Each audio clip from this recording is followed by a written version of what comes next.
Hello everyone, I'm Drunvalo Melchizedek, and today it's question and answers one more time. I just want to give you a little bit of an update on the studio that we're building. I'm very excited about this because we'll be able to offer you things that we can't do right now. And so I just wanted to let you know we're getting close, not far away at this point. So we're going to put the first person up on the screen. I think we have about 10 people or so today that sent in questions, and we're going to see what they have to say. So the first one. Hi Drunvalo, my name is Michael. I'm from Poland. First of all, thank you for all your work. You're very inspiring and very helpful, so keep doing that. Now to the question. My question is about the plane of existence that appears to be the star. In her second book, author Barbara Ann Brennan, along with her non-physical spiritual guide, depict something that they call the core star.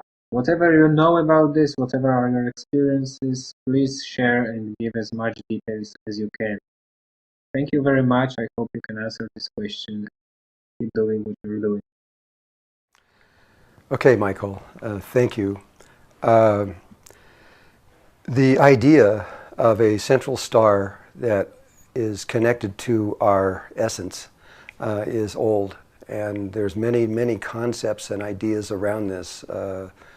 Many of them have what are called the central sun, which is where the entire universe is inside of one single sun, and that is the same kind of thing that you're talking about here. But when you say it's within us, what I have found is that we have within us a space. It's located literally inside of our heart. And inside of that space, and it's a toroidal field, is what is actually generating this space. And inside of that space, there is another space. It's in the ancient writings, it's simply called the tiny space. And in that tiny space is a light that is directly connected to the creation process. From that place, we are able, as a human being, an ordinary human being that walks down the street and eats food, if we understand what that tiny space in the heart is and how it works, we are able to create anything at all, once we really know what it is. We are creators, that's what we are. There is also one in the universe itself, besides the central sun. The Mayans call the Hunab Ku, which is a central axis that the entire universe rotates around, and that it is a pattern, a form, and that form is the creation process itself.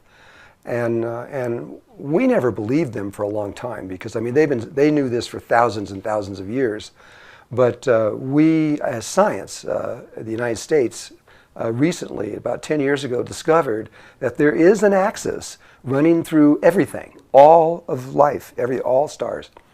And it's running at a very specific angle to everything. It's interesting, when I looked at this, where it's going, it appears to be going nowhere and coming from nowhere. It's nothing special.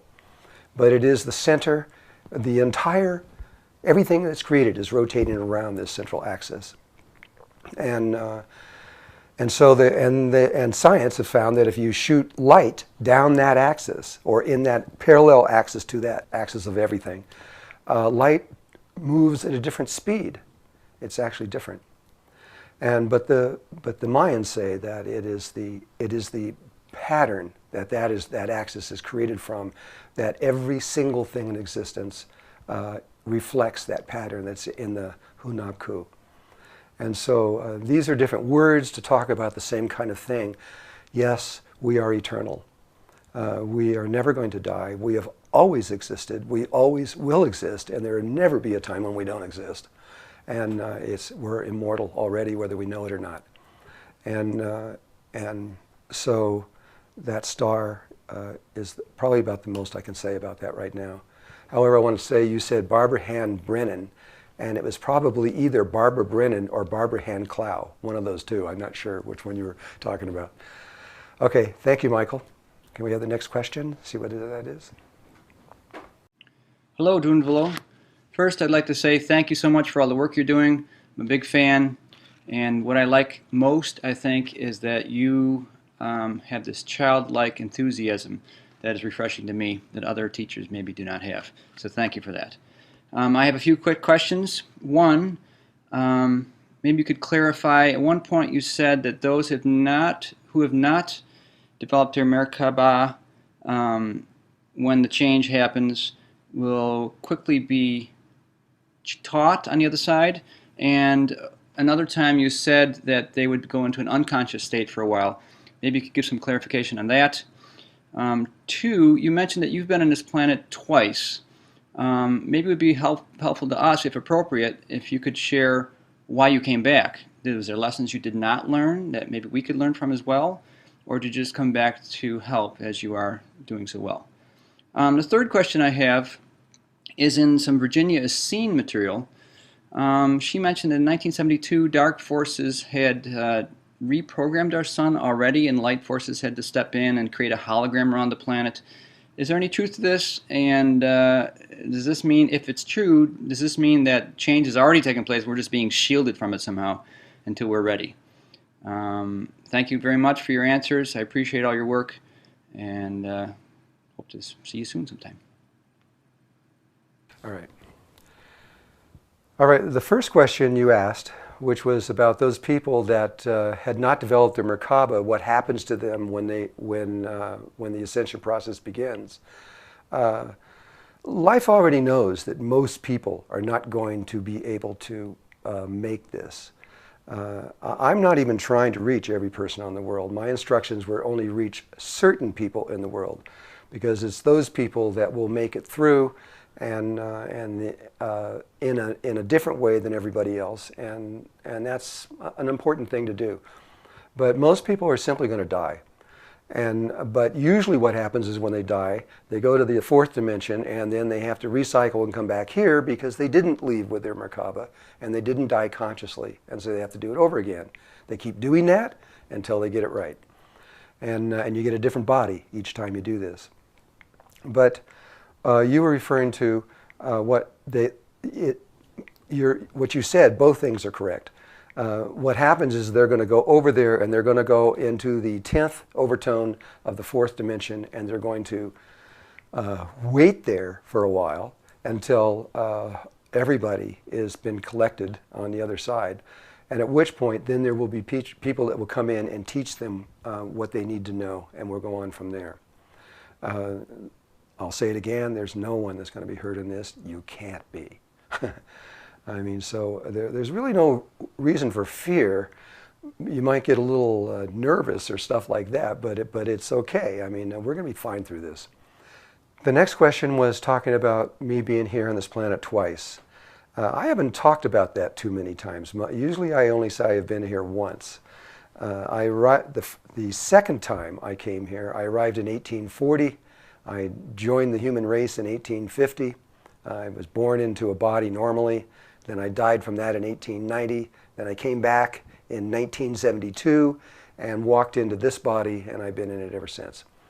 But you're right. I guess I did talk about this to a few people long before 1840, going back into the 18th dynasty of Egypt.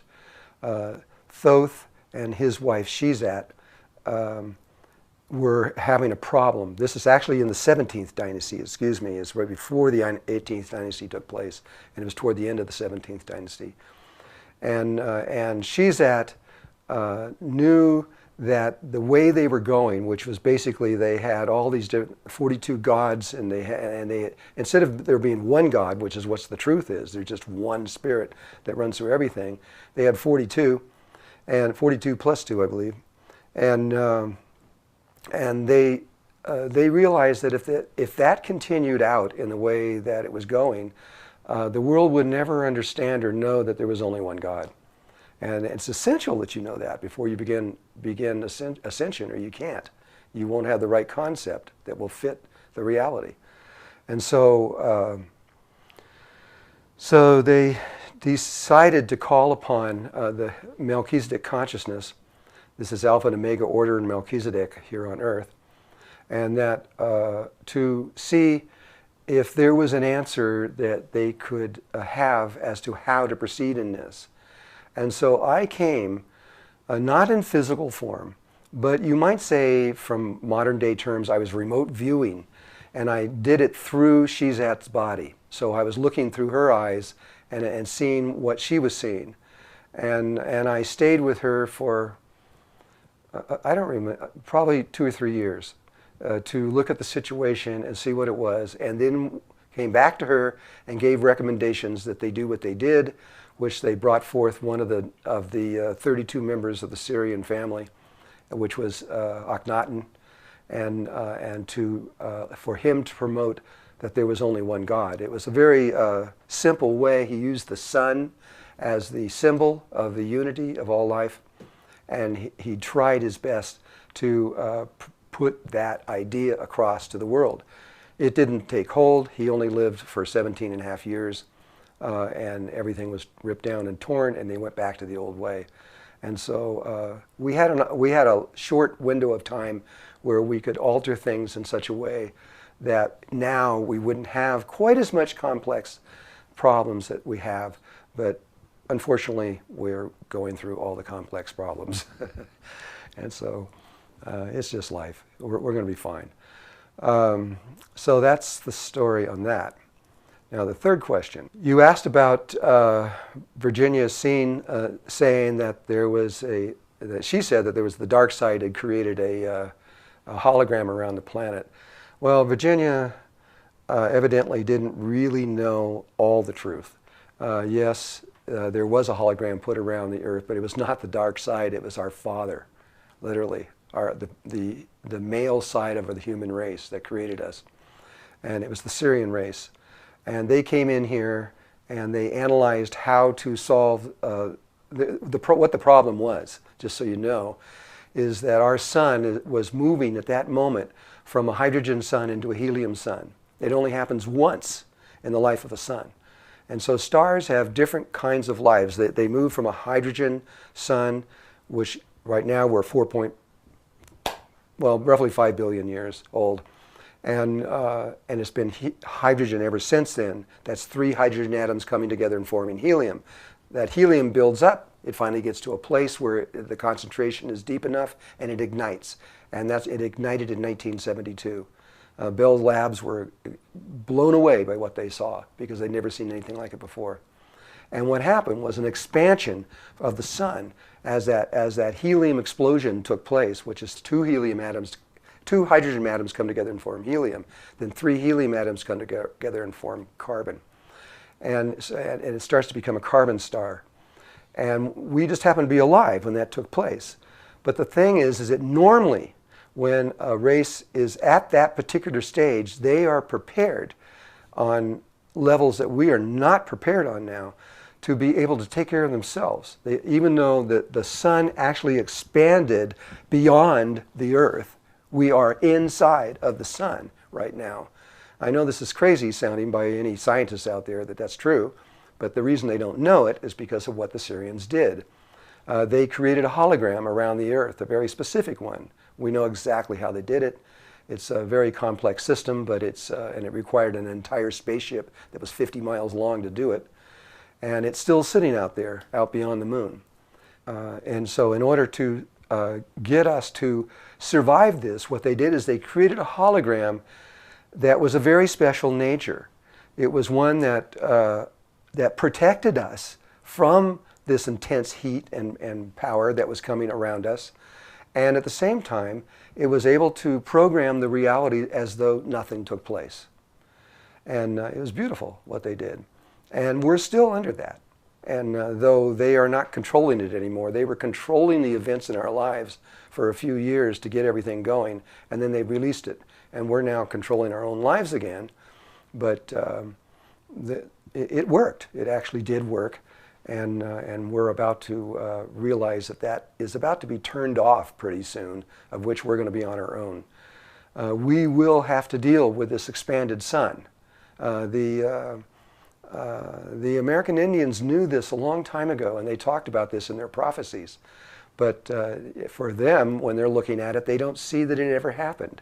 It did happen, but life which is trying to protect us, made sure that we didn't get hurt. I don't know if there's anything more you need to know about that. There is much more, and I mean, you can go on probably for a couple of days on this, but it's just our father. Our mother was the Nephilim, and our father was the Syrians, and the Syrians were just doing everything they could to make sure that we didn't become extinct. We're doing everything we can to make sure we are going to be extinct. So I hope they win. Okay, so I hope that helps you, and we'll see what the next question is. I'm Ricardo from Mexico, and my question is, because I was reading again the Flower of Life, the second book, and it says that most of human beings have not used their Merkaba for maybe thousands of years since the drop of consciousness. So my question is, what happened when you die? I thought that when you die you use your Merkaba to go to the fourth dimension, but since you said that it can be thousands of years without using it, so that means that you are not using your Merkaba to go to the fourth dimension when you die here on Earth. Thank you. Part of the question is what I answered already, but to be very clear so he understands, for a long time after Atlantis, when we fell in consciousness, we didn't have access to our natural Merkaba. We were living without it. We still had the seed of it within every single person, and every single person still has that seed, but it has to be watered in a certain kind of way for it to become real.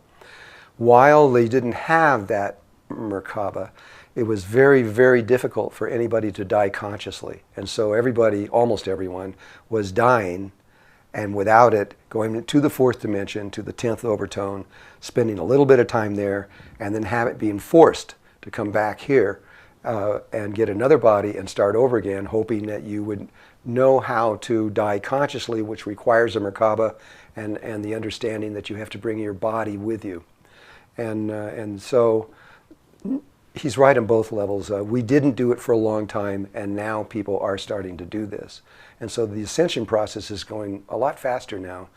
In the first 150,000 years or so, there was only about 8,000 people that were able to do this, actually get their Merkaba, go to the other side, become stable, and bring their body with them. And then, but they were still locked to the earth because they're tied to our consciousness, and they can't just go on. They can't just take off and go to another level. They have to wait until all of us are on that place, and we will all move as one living thing. So that's the answer to that question. Let's see what the next one is. Hey Drunvalo, my name is Natalie from Los Angeles. I'd like to first of all thank you for all the work that you do. And I have a couple of questions. One, I've taken the Flower of Life workshop, and I was really interested in, you mentioned that people will not be able to ascend, or they get stuck, or if they haven't done the illuminated heart, or basically, you know, from the tiny space of the heart, and connecting that with the brain, and being able to do the Merkaba from there. I would say that is maybe like 99% of the world that's not conscious about that doesn't know that. So what's going to happen to pretty much the whole world? Do they just not ascend? What happens to them, and how can we help the remainder of the world that doesn't know about the Merkaba, that doesn't know how to ignite them? And secondly, how will people know?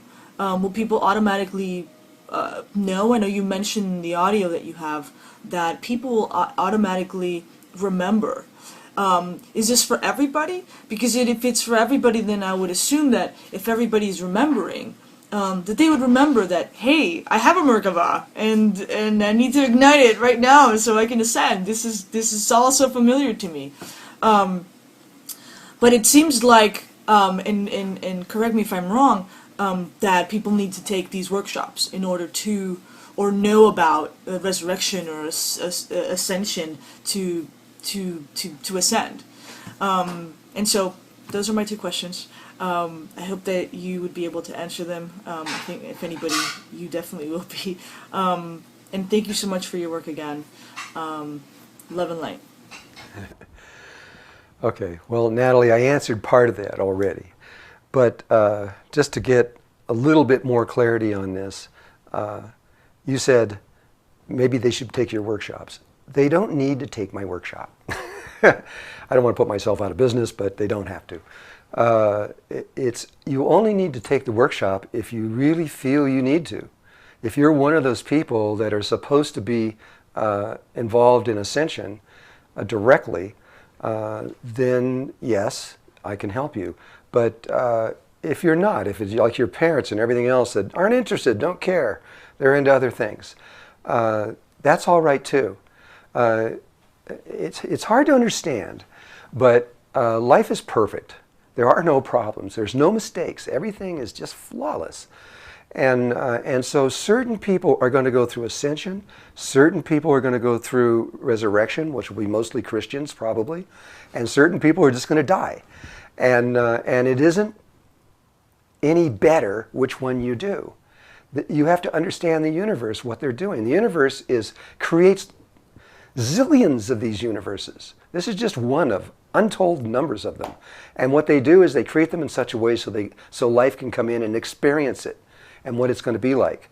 And one of the things that they almost always do, maybe not always, but almost always, is they say, try all possibilities. They want to see what the potential is of that particular universe. And so of this one here, we now have 3 ways at this level of existence to be able to make a transition from here to the other place. All 3 ways are legitimate. All 3 ways will work. But we want to try them. We want to experience them and know what it is.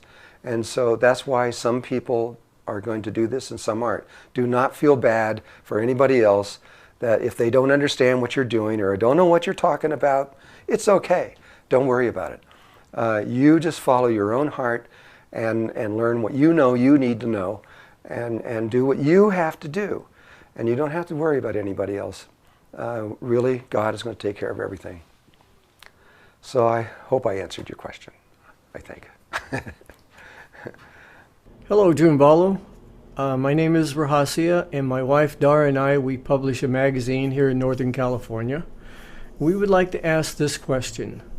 One is, how for sure is this shift going to take place? In other words, is there some crazy person on the sidelines that could really interrupt this by some insane act? That's one question. The other question is simply this. You say that we're all going to make it, and when you say all, could you differentiate between the soul, which has been here many times, but it's the same, and the ego personality, which is what most people think they are, which changes each time? So when you say we're all going to make it, are you talking about the eternal soul, or are you talking about all of the different personalities that have been in play since the beginning of time? Thank you very much for your time. Okay. All right, you asked first exactly how this transformation is going to take place. And then the second part of that question was, can somebody try to disrupt this and stop it? Oh yeah, they can try. Our government did try, by the way. In about 1996, when the secret government and many of the heads of the governments of the world understood that the world was going through a consciousness change and a transition. They do know that, by the way. It isn't that they don't. They do know it. They decided to try to break it apart because they realized that if that took place, governments and religions and secret governments would be worthless. And of course they didn't want to die, so they tried to stop it. And what they did through France, they had a plan, and they calculated the axis of the Christ consciousness grid, or the unity consciousness grid that's around the earth, which comes basically through Egypt out into Morea. But they made a slight mistake, and they didn't really understand it, and they calculated where it left Egypt, which was about 1.5 miles away from the actual pyramid, and they made a line straight through the earth to figure out where it would exit the earth on the other side. And in that spot, which is just ocean, because that's not where it comes out, thank God, what they were trying to do was to blow up atomic bombs inside the axis to see if they could destroy the grid. And they had 8 atomic bombs, I believe, if I remember right. This has been a while since I've thought about this. I think it was 8 atomic bombs were planned to go off. And then what they did is they took over the Great Pyramid in Egypt. They took over the whole thing, actually. And they put the United States military in there. And they put all kinds of instruments inside of the king's chamber. And they began to do experiments with these bombs. And they could blow up the bomb underneath, and they could feel it into Egypt. And they were exploring to see how they could do this. It was on, I believe, the 4th bomb, I think. It was a certain number in. It could have been 3rd, 4th, 5, but it was approximately like that. On one of those bombs going in there, when they blew it, right after they blew it up, a cube, a black cube, appeared out of nothing in the middle of the king's chamber. And this person was standing there with a long robe and long hair. And all he did was open up this ancient book and let them read it. He didn't say a word. They read this. Whatever it said, I don't know. But whatever it said, it scared the hell out of them, because they canceled the entire thing. They stopped it. Mother Earth, on the other side of the equation, realized what they were doing also, and realized her vulnerability to this, and changed the shape of the grid in a very interesting way, based on Buckminster Fuller's the buckyball, the pentagonal dodecahedron carbon molecule, and strengthened the field so strong that this kind of thing could never happen again.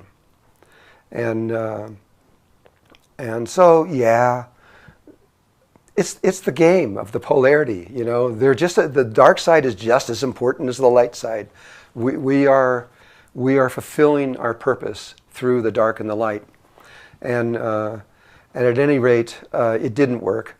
And at this point, they've given up, and they're just going to allow this to happen. They're now just trying to prepare for the inevitable, and they don't really know how to prepare.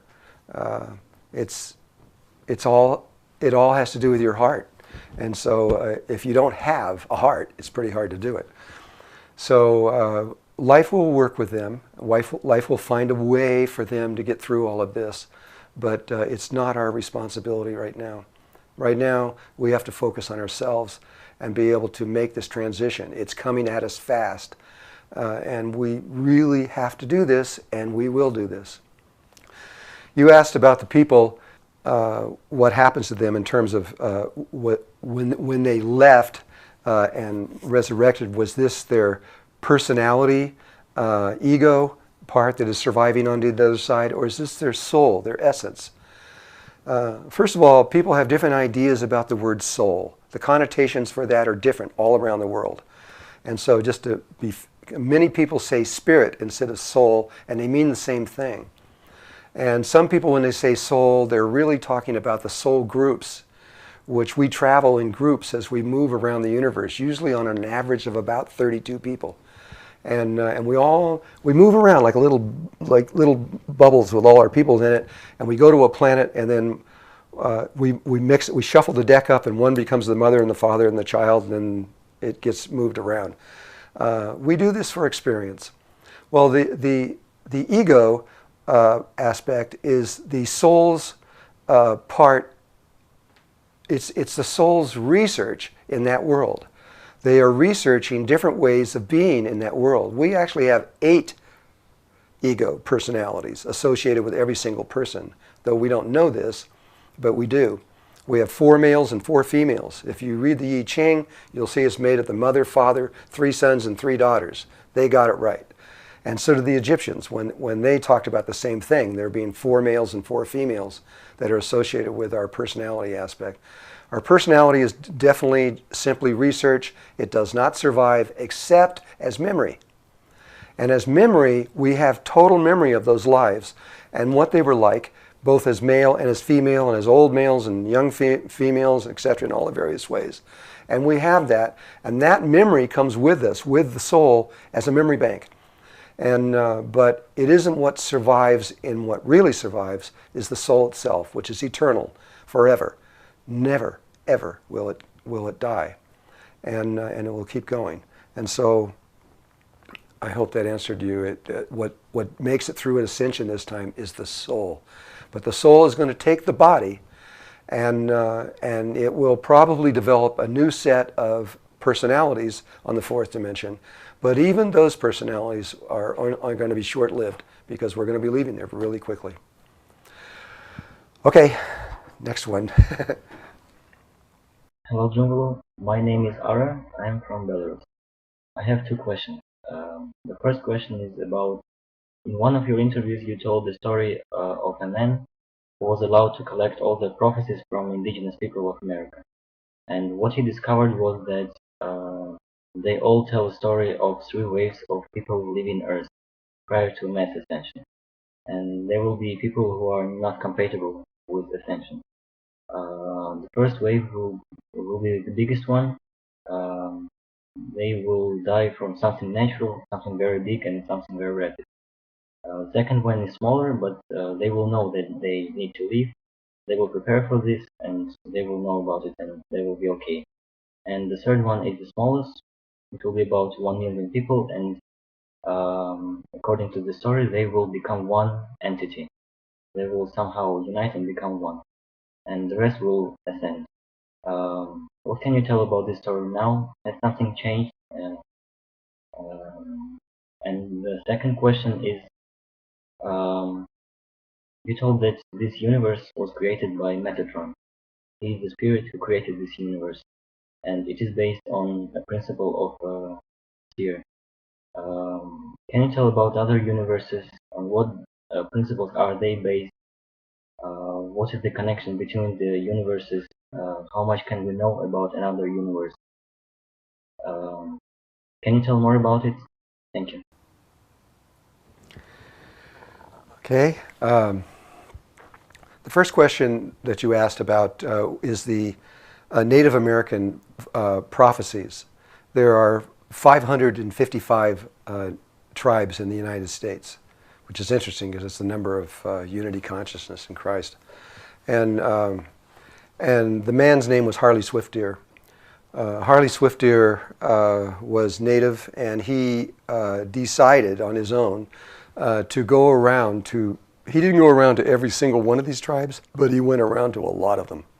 And he also went around to the secret societies like the Black Widow Society and these kind of societies that are mostly with grandmother societies. And he went around and listened to their prophecies. And what he was doing was seeing what they had in common. They're not all exactly the same, but they're talking about the same thing. And so he was looking for those points that were throughout all the different levels of the American Indians, Native Americans. And what he found was the story that you told, I guess, has been told so many times it's not exactly right. I'm now going to tell it the way it originally was told. What the Native Americans believe is that when we get to this time exactly where we are right now, that there will be 3 waves of people that will leave the earth before the actual ascension begins. They will die. And so they're not going through the ascension process, they're going through the death process. But these are people, according to them, that came from space. We all came from space, but the first group is a very large group, and they came from a very specific region of space, time, and dimension, and they came here. And they all know it. And they decided that when it comes time to the actual time of the larger aspect of the ascension, which I haven't really talked about too much. That's when the whole universe goes through this ascension process. What it is they've decided that they want to be back where they came from when the real thing begins. They don't want to be here on Earth. They're not in tune with the Earth very well. It's difficult for them to be here. And so they've all, in their hearts, come together secretly and have decided that they're going to leave all at once. Externally on the world, according to the, now this is not me saying this is Native Americans saying this. They say externally in the world, an event happens globally. I don't know what it is. They never describe the event, but it could be something that kills billions of people all at once, all in about 10 days. So it could be a virus, it could be something, I don't know what it is, maybe it's the H5 virus comes out, but lots of people die, billions. And they all come together, according to the Native Americans, external to the Earth and into the fourth dimension, and they come together and they leave. And they go into the stars and go back to the place where they were originally came from. Then shortly after that, I don't know how much time is between this, a second wave of people coming that are going from a different region in time and space and dimension, and the same thing happens. Another external event takes place. Lots of people die. I don't know how many, and they all leave the Earth. They meet and they go as a single unit back to where they came from. Then he said. Then they say there's a third wave, and this third wave are. They don't know where they came from. They just know they're not supposed to be here. And so another event happens, a whole lot of people die. He said 1 million, but it's way more than that. And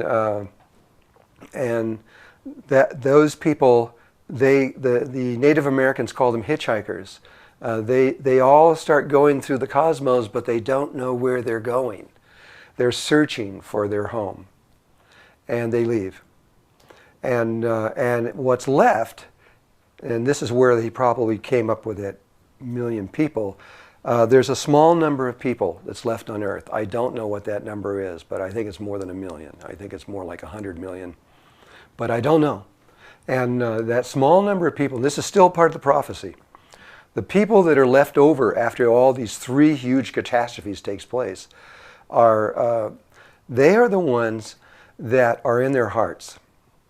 And the Native Americans say that they don't have a forked tongue. They have a single tongue, and they are a one-heart person.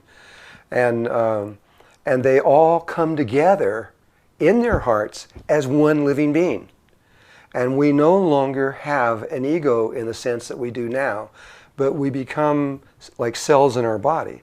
We're all linked. Even though we're all over the Earth, we're all different colors and religions and everything else, we become one living being, and we start breathing together and thinking together, and that we turn the Earth into a spaceship. These are their words. They said this. They called the Earth, they said, we turn it into a spaceship and we fly the Earth into a new way of being. That's the prophecy. Whether it happens, I don't know, but that is the thread that runs through the Native American prophecies throughout the United States. And so we'll just have to see what happens. But that's the story that has been told to me about Harley Swift-Deers and his work. The next part of your prophecy was about Metatron creating this universe that we're in, which is based on a sphere. And that's true. He was the creator of this universe. And he's an interesting guy. He's 55 feet high and he's got blue skin. and so he's an amazing person. I truly love this person. And but he was the inventor of this particular one that we're in. There are so many universes that you could never count them ever. It's approaching, it's near infinity. You can't actually reach infinity when you're building things, but there's a lot of these universes, and they're not connected together in any way at all externally. So there is nothing in this universe. There's no wormhole or little portal you can go through or something else like that to get to another dimension or a parallel world or something like that. Just forget that stuff. These universes are completely and utterly separate from each other, and there's an untold number of them. There's zillions of them. And they're all based on different principles. And so we can't, there's really no sense in trying to discuss or even think about these other universes. They're beyond our capability of even imagining them. All you can do is know that they exist. The only place that they are connected together, the place where they touch, is if there was a toroidal field like this moving around, it's in the exact center, which is what the Hunakub is. In the middle of the universe, it is a huge toroidal field, and the center of that is the Hunakub. It is the pattern that the universe was created through, and that's the. It's only when you are in the center of that, which you can find in your heart, that you could switch from this universe to one of these other ones. But you better be ready, because you have to know what you're doing, and you can't make that move without having gone around this entire universe at least one time, where you have been through all 144 dimensional worlds and can stay stable inside of them before you could even attempt to do something like that. So it's really not worth it to go into that subject too deeply, because it's useless information for us at this point. Anyway, I hope this helps you. Okay, what's the next one? Hi, Drunvalo. My name is Daniel Bollinger, and my question is about crystals. More specifically, which kinds of crystals would be most helpful in the ascension process? I'd also like to ask about crystal grids and arranging them in geometric patterns. Which ones would be most powerful, and would typically you see two-dimensional grids out there? What about a three-dimensional grid, like a 3D model with a crystal joined to each point? Would that be even more powerful? And my final question has to deal with the fact that everything in this universe has a Merkaba. So the Merkabas of crystals, how can we use our own Merkabas in tandem with them in order to possibly increase their effects? Thank you very much for answering this question and all the others. Okay. I love the subject of crystals. They were some of my greatest teachers in my life. Crystals are living beings. They are alive and they're fully conscious. And you say, which is the best one for ascension? Well, you were holding a selenite crystal there. That egg that you were holding was selenite. And selenite is a really good crystal for ascension, because it is a crystal that connects you between dimensional levels, so like between the third and the fourth dimension, which is our particular case. Selenite is excellent for that. And but the way it works is not exactly which crystal, but which crystal for you, because crystals as living beings will connect with you depending on what it is that you need. And so you can't say for sure, well, this crystal is what's going to help. It might help you, but you can't give it to somebody else and say, this is going to help you because it helps me. That's not how it works. The crystal will come to you depending on what it is and what you need. And you just have to, when you realize they're alive, and if you start communicating with them and understanding what they have to give to you, the crystals will come to you. They'll just come to you. I've had crystals just appear to me out of thin air. And so, I mean, they can do whatever they want. And, but as terms of which one is best, I don't know. I mean, the most prevalent one on Earth is quartz crystal. It's 80% of the crust. We're living on a crystal ball. We're floating through space at 17 miles a second on a crystal ball, which is kind of an interesting concept, but we are. Okay, and the other part of your question was about Merkabas and how everything has a Merkaba around it, and that's true, absolutely everything. It doesn't matter what it is, even a beer can has a Merkaba around it. It's a natural thing. Things can't exist as individual things without one. They can exist as a seed, though, and that's still a Merkaba, whether it's functioning or not on those levels. But The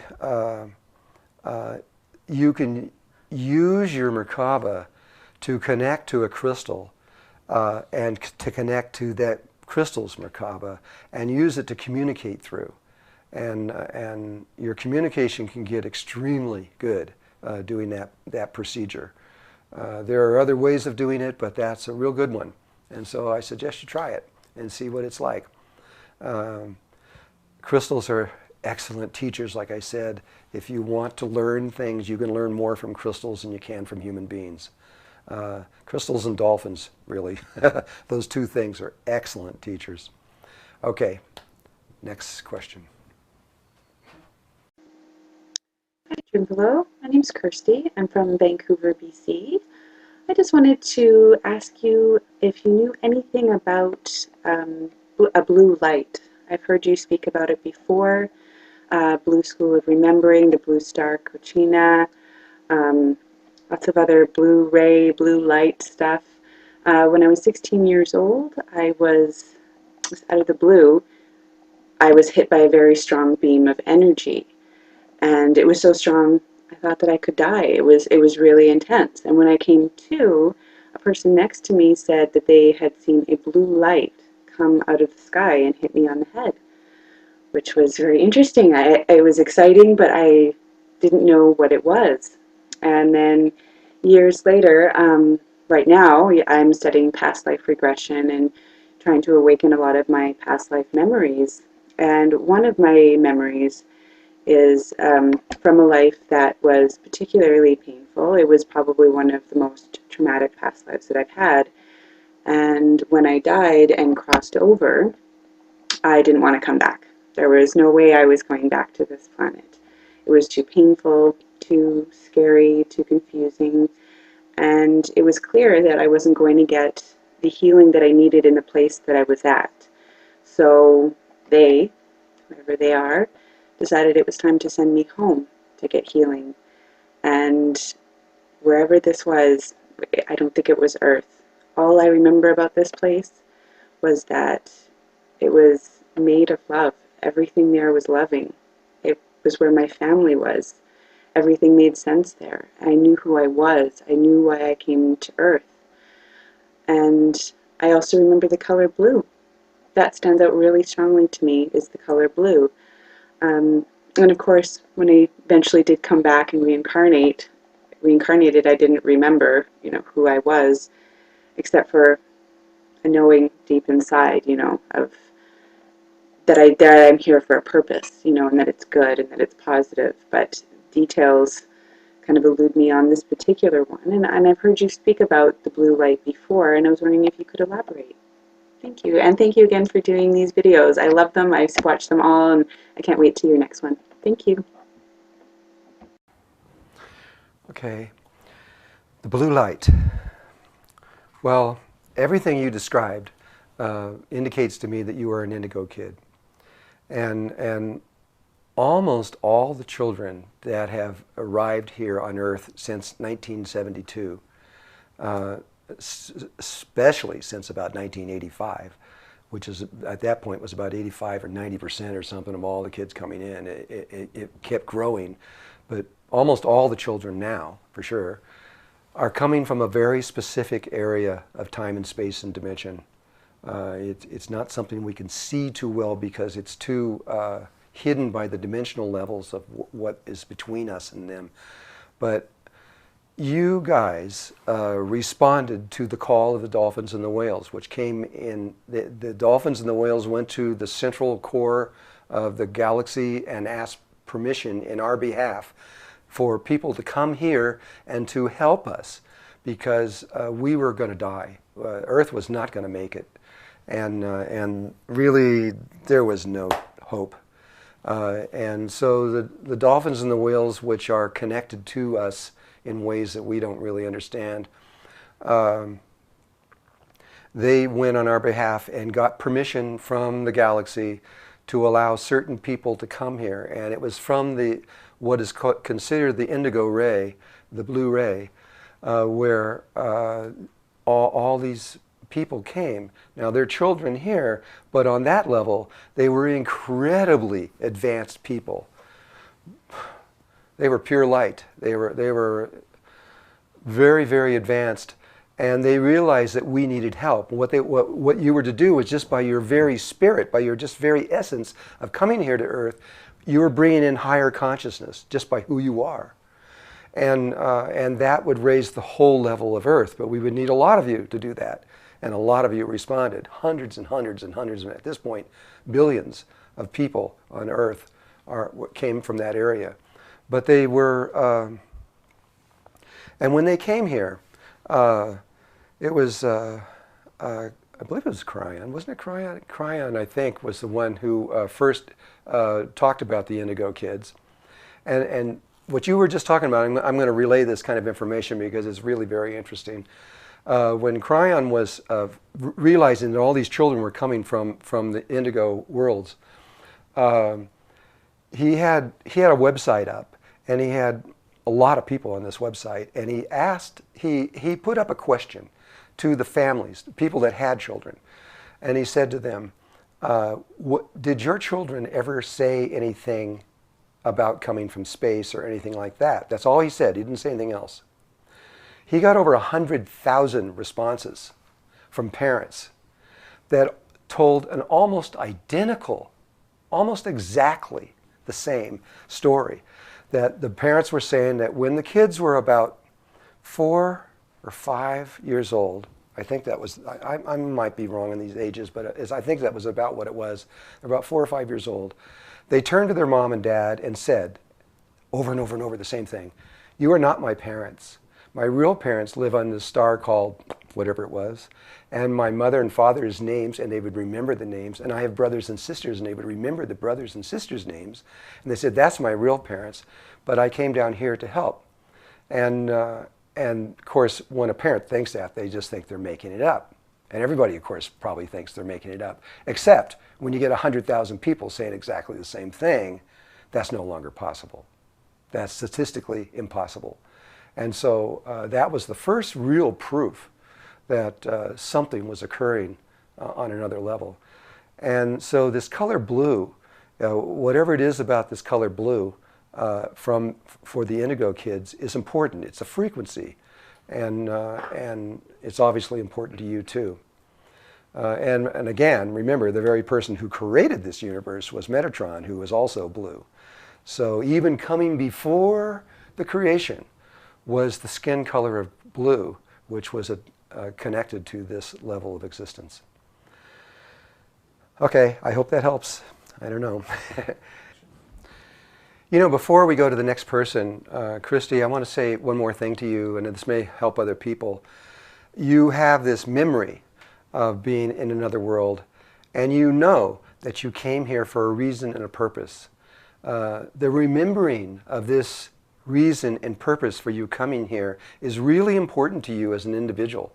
Once you remember exactly why you're here, in other words, you got a mission, really, and once you remember exactly what that mission is and why you're here, your whole life focuses and takes a direction.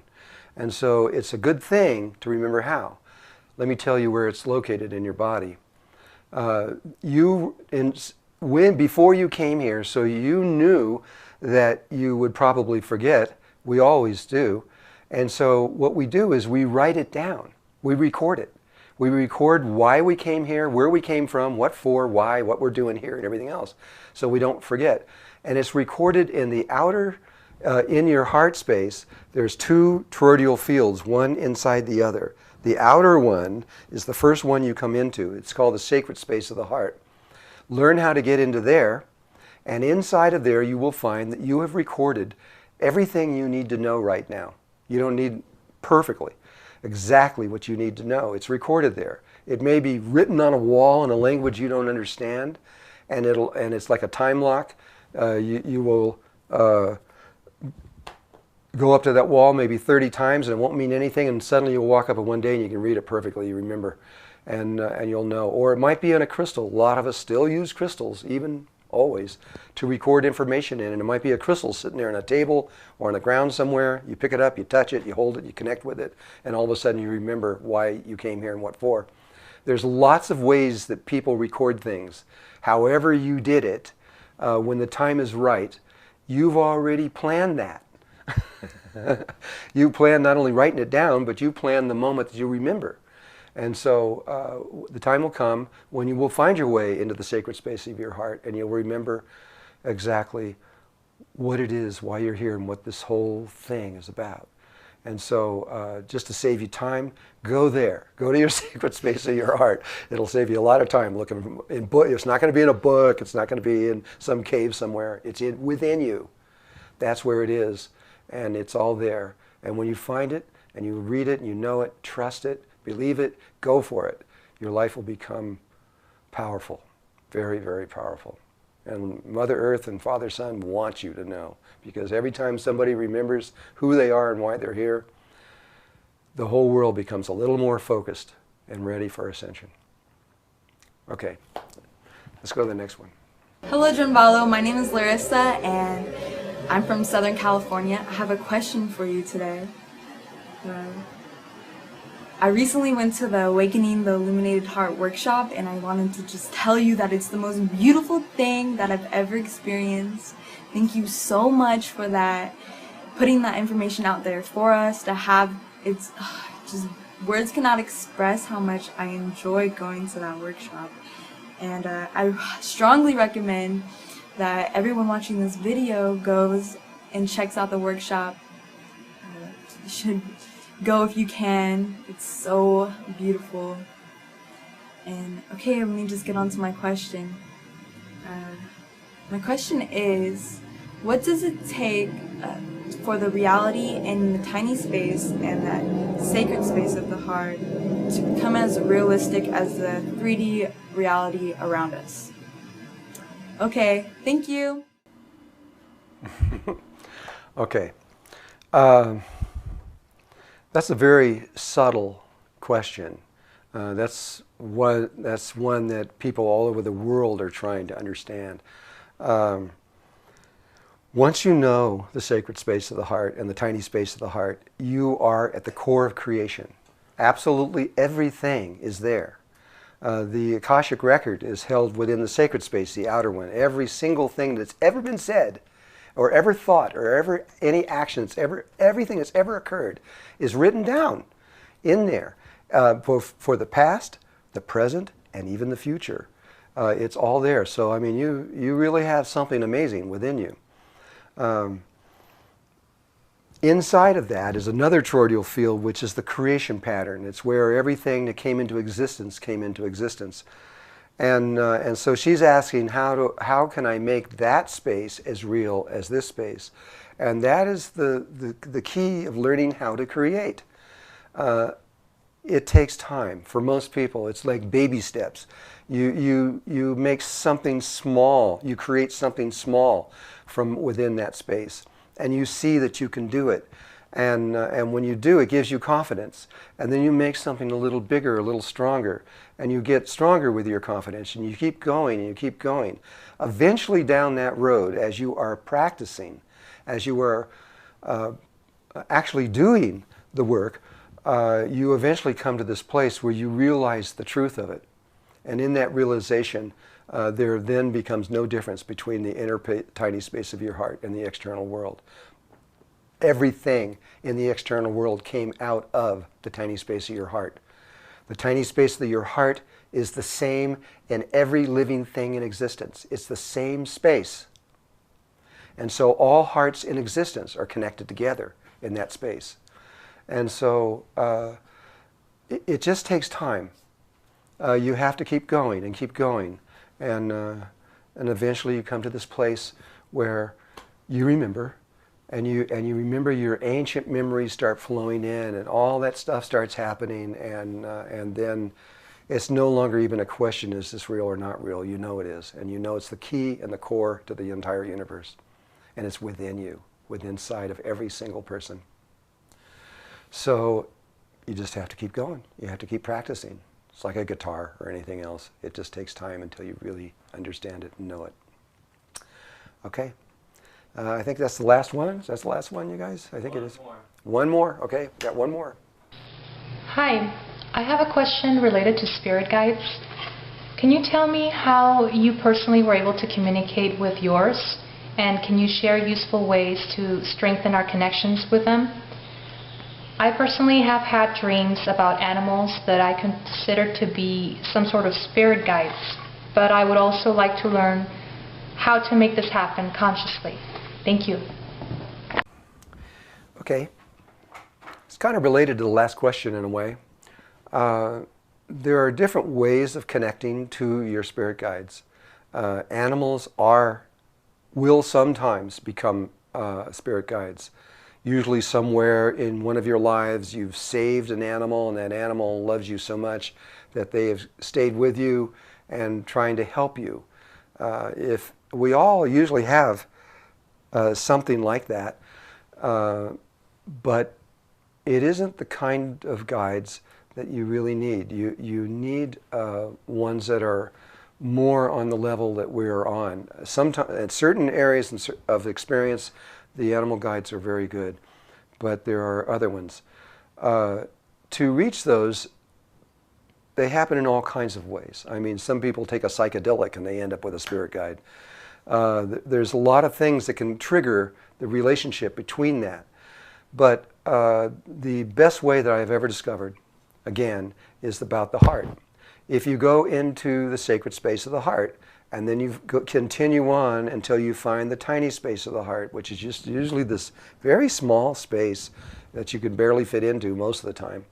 When you get into that space, you can ask, because remember I just said how all hearts are connected together in that space. It's the same space. And all people in that world are alive simultaneously everywhere, past, present, and future. And so you can ask somebody, say, somebody that had died 20 years ago, maybe a parent, and they died. You can go into that tiny space and bring them back, and they're just as real as they were when they were alive. And it is a real experience. It's not just an image that you're making up out of it. You actually are connecting with that person.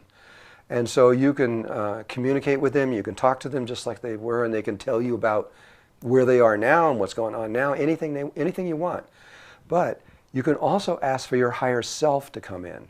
Now, higher self is a spirit guide on a very special level. It's not just like a channel. A channel is like picking somebody out of the phone book, a cosmic phone book for the, you don't know who you're getting. But if you're asking for your higher self, that's you on another level of existence. And it's literally you. And you are your best spirit guide in the world. If you communicate with you on a higher level of existence, they will guide you better than anybody. You can feel safe with them. They love you. They know that you are them, and they are going to be sure to take care of you in every way they can. And so if you go into your tiny space of your heart, you can ask for your higher self to come forth, and you will actually be able to see them, whether they're an angel or whatever level of existence they're on. And you can communicate in any language in the world, whatever they want. These levels of people speak every language on earth. And they can tell you exactly what you need to know. And so to me, that particular procedure is the most perfect and best one that I've ever encountered in my life. And once you make that connection with your higher self, you've really just won the game of life, because they're going to take you and accelerate your spiritual growth as fast as possible directly to the key where you need to go. And so I hope you can do this, because you won't have to ask these kind of questions anymore. Okay. I love you guys. Until next time, thank you for coming. Okay. Bye-bye.